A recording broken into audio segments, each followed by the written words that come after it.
고요한 밤, 혹은 분주한 아침, 문득 삶의 무게가 어깨를 짓누를 때 우리는 스스로에게 묻곤 합니다. 왜 나에게 이런 일이 일어나는 걸까? 어째서 기도는 응답받지 못하고 세상은 이토록 불공평하게만 보일까?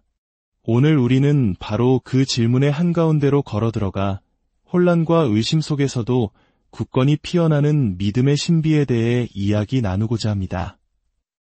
이 이야기가 당신의 마음에 작은 울림을 준다면 잠시 시간을 내어 이 영상을 공유해 주십시오. 당신의 작은 손길이 어둠 속에서 길을 찾는 또 다른 누군가에게는 따스한 등불이 될 수 있습니다.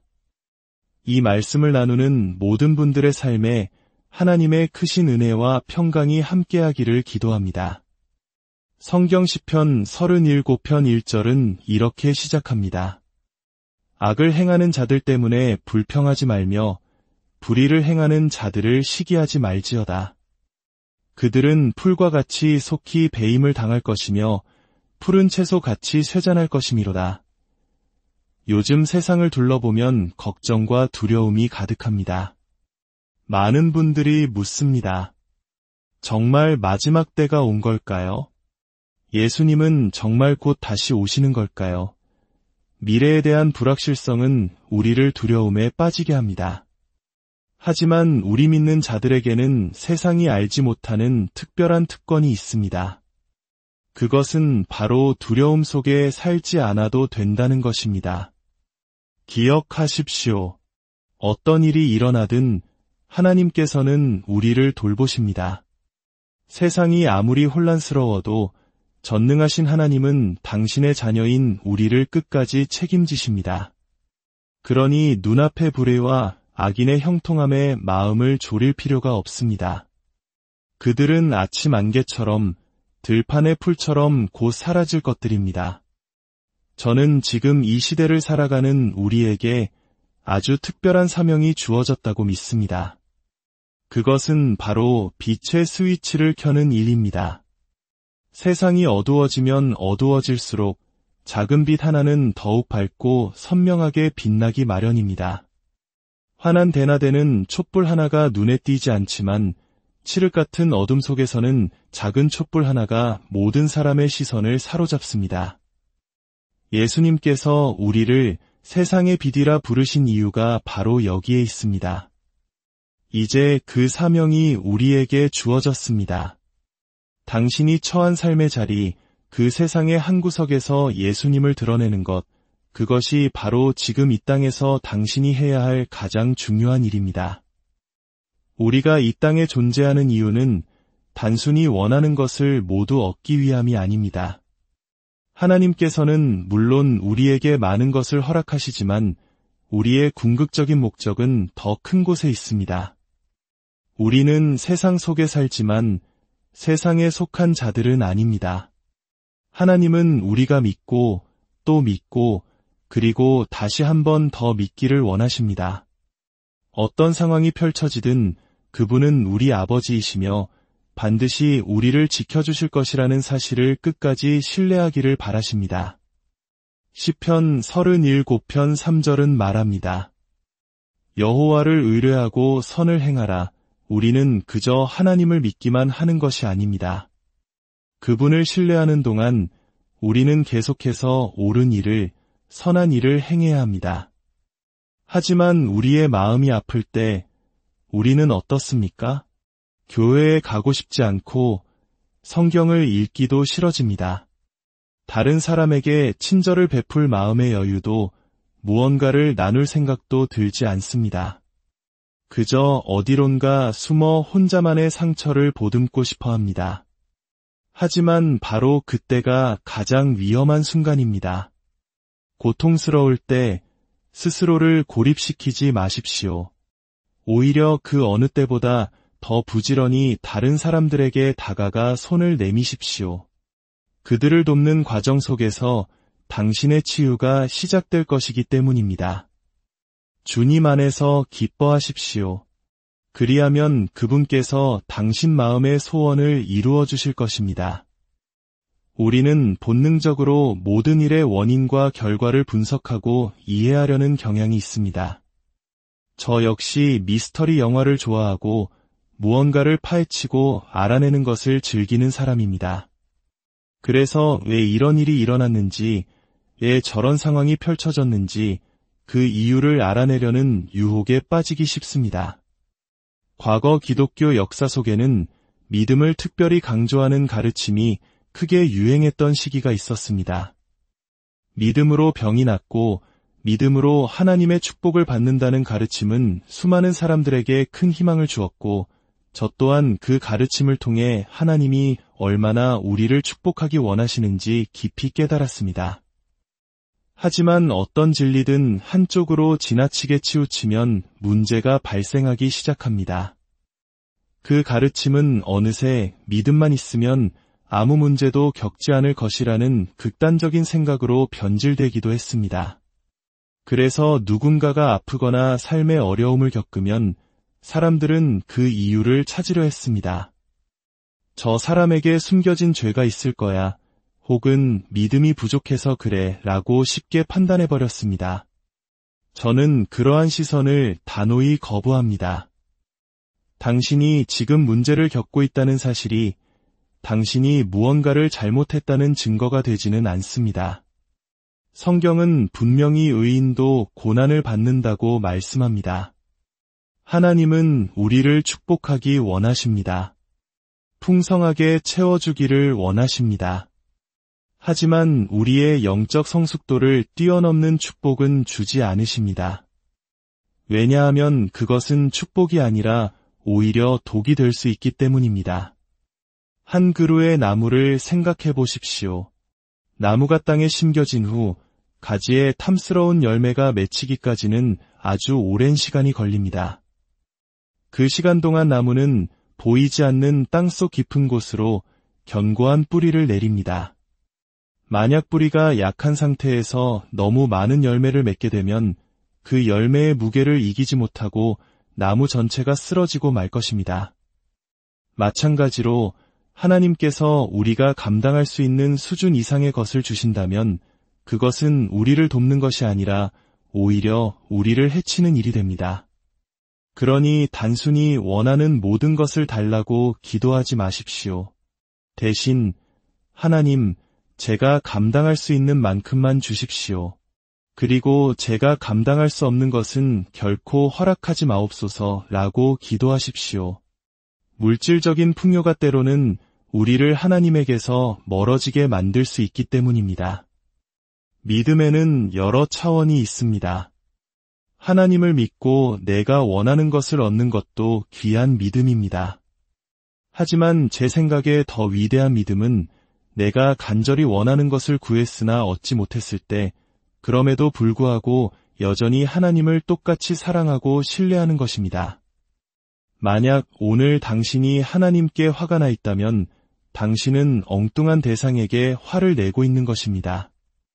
당신 문제의 근원은 하나님이 아니라 원수 마귀이기 때문입니다. 마귀에게 복수하는 가장 좋은 방법은 무엇일까요? 바로 당신의 삶의 순간 당신이 할 수 있는 최선의 선을 행하는 것입니다. 제가 강단에 서서 입을 열어 말씀을 전할 때마다 저는 제 어린 시절을 망가뜨렸던 어둠의 세력에게 복수하고 있는 것입니다. 원수 마귀가 당신의 인생에 가장 강력한 한 방을 날렸을 때 당신이 그것을 딛고 일어나 오히려 한 단계 더 높은 차원으로 나아가는 것만큼 마귀를 분노하게 하는 것은 없습니다. 그렇다면 내가 원하는 것을 얻지 못하면 어떻게 해야 할까요? 우리는 종종 하나님께 완전히 모든 것을 맡기지 못합니다. 혹시 하나님이 내 뜻대로 해주시지 않을 경우를 대비해 스스로 상황을 통제할 수 있는 여지를 남겨둡니다.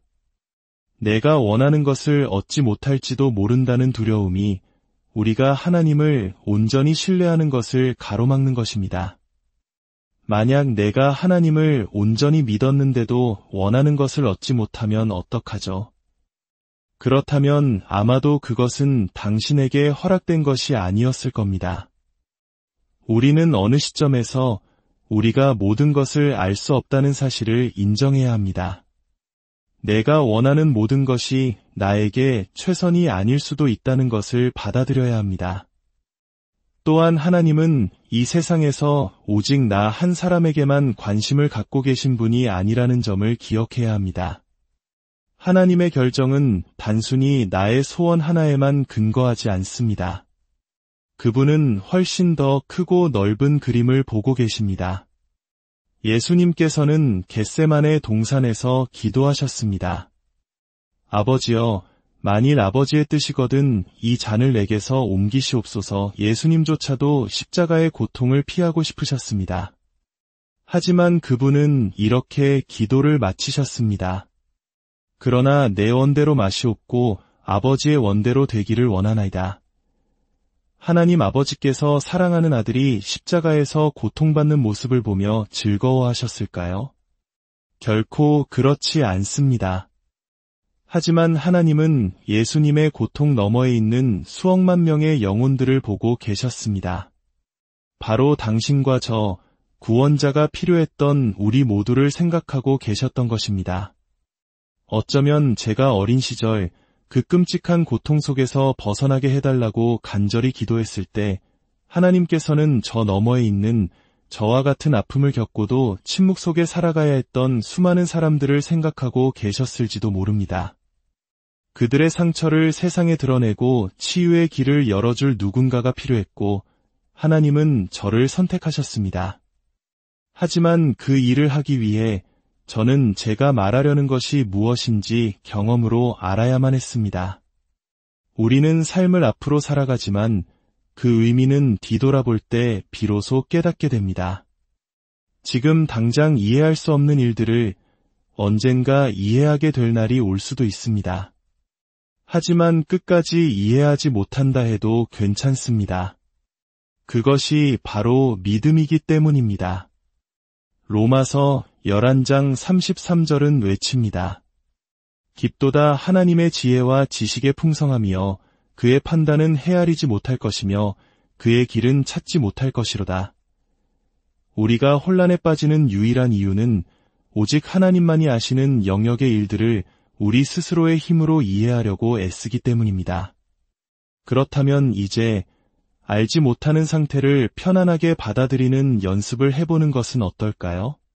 진정한 신뢰란 바로 이런 것입니다. 나는 모든 것을 알 필요가 없습니다. 왜냐하면 하나님께서 알고 계시기 때문입니다. 그리고 나는 그분께서 나를 가장 선한 길로 인도하실 것을 믿기 때문입니다. 왜요? 하나님, 언제요? 어떻게? 이 모든 질문을 내려놓을 때 우리는 비로소 참된 평안과 기쁨을 누릴 수 있습니다. 때로는 하나님께서 당신 주변의 그 사람을 바꾸시는 것보다 그 사람을 통해 당신을 바꾸는데 더 관심이 있으실지 모릅니다. 당신을 끊임없이 불편하게 하고 신경 쓰이게 하는 그 사람이 어쩌면 당신의 거친 모서리를 깎아내는 하나님의 사포일 수 있습니다. 우리는 모두 있는 그대로의 모습으로 자유롭게 살아가길 원합니다. 하지만 기억해야 합니다. 다른 모든 사람들도 마찬가지라는 사실을 말입니다.